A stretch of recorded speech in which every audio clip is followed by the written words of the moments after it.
Here, Cyclops, taste this wine. Taste it to wash down your scraps of men. Now you will see what we have carried along our planks. He seized and drained the bowl, and it went down so fire and smooth, he called for more.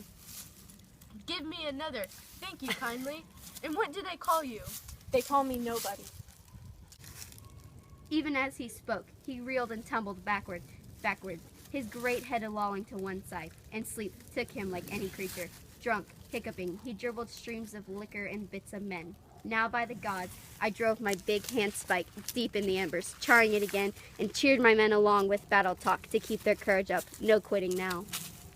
My 4 fellows gave me a hand at lugging it near the Cyclops as more than natural force nerved them. Straight forward they sprinted, lifted it, and rammed it deep in his crater eye, and I leaned on it, turning it as a shipwright turns a drill and planking, having men below to swing the 2-handled strap that spins it in the groove. So with our brand we bored that great eye socket, while blood ran out and around the red-hot bar. Eyelid and lash were scarred, the pierced ball hissing. The Cyclops bellowed and the rock roared round him, and we fell back in fear.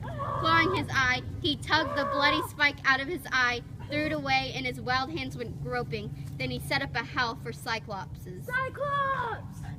Cyclops! East, I tied them silently together, twining cords of willow from the ogre's bed, then slung a man under each middle one to ride there safely, shielded left and right, so 3 sheep could convey each man. I took the woolliest ram, the choicest of the flock, and I hung myself under his kinky belly, pulled up tight with fingers twisted deep in sheepskin ringlets for an iron grip. The Cyclops patted him, and then he said, Oh, Ram, why do you linger so far behind? Oh, where is nobody and his crew? I need to find them. Onward! Back to home! I hope that Odysseus and his men never return home. In the wild wood, they found an open glade around a smooth stone house, the hall of Circe, and wolves and mountain lions lay there. Mild in her soft spell, fed on her drug of evil.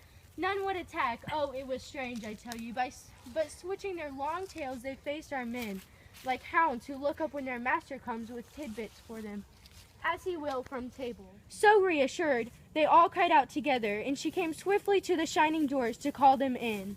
All but Eurylochus, who feared a snare. The innocents went after her.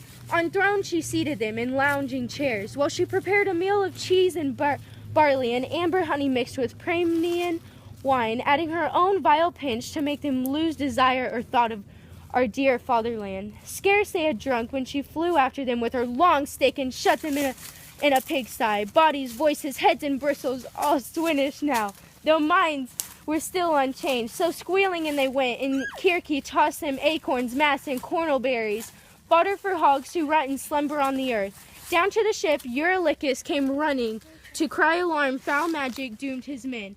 But working with dry lips to speak a word, he could not, being so shaken, blinding tears welled in his eyes.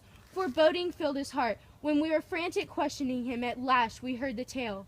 Our friends were gone. Here, Cyclops, try some wine.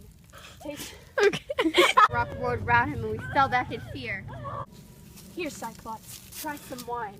Take this liquor and wine. Onward! Back to home! Okay. Oh, you didn't say your